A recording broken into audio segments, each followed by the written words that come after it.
Alhamdulillah, Naga 9 berhasil disumbar, baik itu lewat birokrasi tata pemerintahan maupun jalur ekonomi. Ya, birokrasi tata pemerintahan adalah birokrasi dikuasai oleh para pengusaha penanam modal tinggi.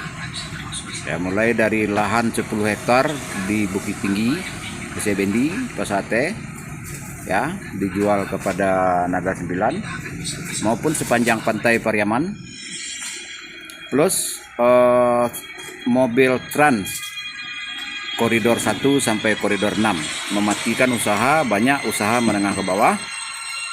Kalau birokrasi, keputusan ditentukan oleh pengusaha, ya, keputusan DPRD dan lain-lain ditentukan oleh pengusaha. Jika merugikan pengusaha, maka keputusan atau pejabat yang menjabat dirubah. Begitupun di bidang hal lain,